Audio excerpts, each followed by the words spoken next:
1922 کی ایک رات میں ایک فیمس آرکیولوجسٹ ہاورڈ کارٹر گزا کے پیرامڈز کے قریب ایک مسٹیریس ایکسکیویشن میں مصروف تھا۔ جیسے ہی مٹی ہٹائی اسے ایک ٹنل کا راستہ ملا۔ جب اس نے ٹورچ کی روشنی اندر ڈالی تو اس کے ہوش اڑ گئے۔ اس نے ٹنل میں عجیب سمبلز اور ایکسٹرا آرڈینری اسٹرکچرز کو پایا۔ یہ بس سمبلز یا خزانے نہیں تھے، یہ کچھ اور تھا، کچھ ایسا جو ہماری سمجھ سے باہر ہے۔ آج ہم اسی مسٹری کے بارے میں بات کریں گے جو اس رات ہاورڈ نے دیکھی تھی۔ تاریخ کی سب سے بڑی مسٹری میں خوش آمدید، پیرامڈز آف گیزا۔ یہ عظیم سٹرکچرز صدیوں پرانے ہیں اور ہمیشہ حیرت اور کیوریوسٹی پیدا کرتے ہیں، مگر حیرت کے ساتھ کئی ریومرز بھی پیدا ہوئے ہیں۔ آج ہم ان اینشینٹ ونڈرز سے ریلیٹڈ کانسپریسی تھیوریز کا جائزہ لیں گے۔ آخر یہ پیرامڈز اتنے خاص کیوں ہیں؟ چلیے جانتے ہیں آج کی اس ویڈیو میں۔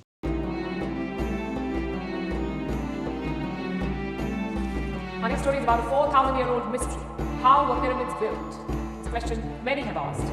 Made of an estimated 10 million tons of stone, these are some of the largest pyramids ever built.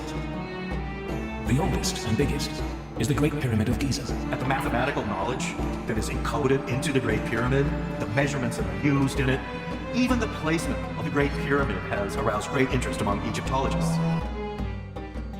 Pyramids of Giza یا پھر اہرام مصر، جو کائرو ایجپٹ کے قریب ہے اور اینشینٹ سویلائزیشن کی سب سے اہم نشانیوں میں سے ایک ہے۔ اینشینٹ ایجپٹ کی 4th ڈائنیسٹی کے پیریڈ میں ان پیرامڈز کی بنیاد رکھی گئی، جو کہ تقریباً 2580 سے 2560 BC کے درمیان ہے۔ یہ پیرامڈز فیرو یا فرعون کے مقبرے کے طور پر استعمال کیے جاتے تھے۔ اس کی ہائٹ تقریباً 146 میٹر یا 481 فیٹ ہے۔ گریٹ پیرامڈ کے ساتھ خافرے کا پیرامڈ اور مینکور کا پیرامڈ بھی ہے۔ اس کے ساتھ مسٹیریس سفنکس بھی ہیں۔ یہ سب مل کر اینشینٹ ایجپٹ کی کلچرل ویلتھ کو ظاہر کرتے ہیں۔ اب آئیے پہلے ٹاپک میں جائیں کہ یہ پیرامڈ کیسے بنائے گئے۔ عام اوپینین یہ ہے کہ پیرامڈ بڑی مین پاور اور سادہ اوزاروں کی مدد سے بنائے گئے، مگر کچھ لوگوں کا ماننا ہے کہ کہانی میں کچھ اور بھی ہے۔ ایک فیمس کانسپریسی تھیوری یہ ہے کہ پیرامڈ جدید ٹیکنالوجی یا یہاں تک کہ ایلینز کی مدد سے بنائے گئے تھے۔ کریٹکس کہتے ہیں کہ پیرامڈز کی ایکوریسی اور میجرمنٹ اس وقت موجود حالات سے ممکن نہ تھا۔ ہسٹری چینل کی ایک رپورٹ کے مطابق کچھ ریسرچرز مانتے ہیں کہ اینشینٹ ایجپشنز کے پاس ایسی ٹیکنالوجی تھی جو کہ اس تاریخ کے کسی موڑ پر کھو گئی ہے۔ So it's mind-boggling to think that that is what they used to penetrate granite. The only material really strong enough to penetrate granite, well, that's diamond. And if the ancient Egyptians had diamond cutting technology, well, then history would have to be rewritten. اب آئیے hidden chambers اور کھوئی ہوئی معلومات کی بات کریں۔ یاد ہے اس رات کی کہانی جب ہاورڈ کارٹر نے ایک چھپی ہوئی ٹنل دریافت کی تھی؟ یہ بس ایک کوئنسیڈنس نہیں تھا۔ کچھ کانسپریسی تھیوریسٹ دعویٰ کرتے ہیں کہ پیرامڈز میں کئی انڈسکورڈ چیمبرز ہیں جو اینشینٹ اسکرپچرز یا یہاں تک کہ ٹیکنالوجی پر مشتمل ہو سکتے ہیں، جو ہماری ہسٹری کو بدل سکتے ہیں۔ جدید سکیننگ ٹیکنالوجی کے استعمال سے حالیہ ریسرچ نے گریٹ پیرامڈ کے اندر کچھ ان نون اسپیس کی موجودگی کا انکشاف کیا ہے۔ کیا ہڈن چیمبرز ہزاروں سالوں سے دفع رازوں کو اپنے اندر سموئے ہوئے ہے؟ ایک اور انٹرسٹنگ اوپینین ایسٹرونومیکل الائنمنٹ کا ہے۔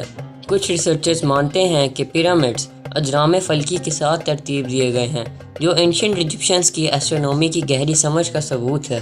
آرکیولوجیکل سائنس جرنل میں شائع ایک ریسرچ سے پتہ چلتا ہے کہ پیرامڈز اورائن بیلٹ کے ستاروں کے ساتھ ترتیب دیے گئے ہیں۔ کیا یہ الائنمنٹ ان سٹرکچرز کے لیے ایک بڑے، شاید مسٹیریس مقصد کا اشارہ دیتے ہیں؟ He happened to be a navigator by sheer luck, and he pointed to the stars of Orion and said, "We use these stars because they tell us the direction of east." And we started having a look at them, and there are 3 stars, 2 bright ones and 1 less bright in offset. And that's کچھ theories کہتی ہیں کہ pyramids بڑے energy conductor کے طور پر بنائے گئے تھے۔ ارتھ کی نیچرل فورسز یا یہاں تک کہ کاسمک فورسز کو استعمال کرتے ہوئے یہ آئیڈیاز کہتے ہیں کہ پیرامڈز کو ایسے مقصد کے لیے استعمال کیا جا سکتا تھا جنہیں ہم مشکل ہی وے میں سمجھ سکتے ہیں، جیسے کہ ایلینز کے ساتھ کمیونیکیشن سے لے کر اینشینٹ انرجی کے پلان تک۔ سائنس چینل کا ایک ڈاکیومنٹری میں یہ خیال پیش کیا گیا کہ پیرامڈز کو انرجی پیدا کرنے اور استعمال کرنے کے لیے ڈیزائن کیا ہو سکتا ہے۔ اگرچہ یہ تھیوریز ایک اندازہ یا سپوزیشن ہے، مگر یہ پیرامڈز کی کشش اور مسٹری میں اضافہ کرتے ہیں۔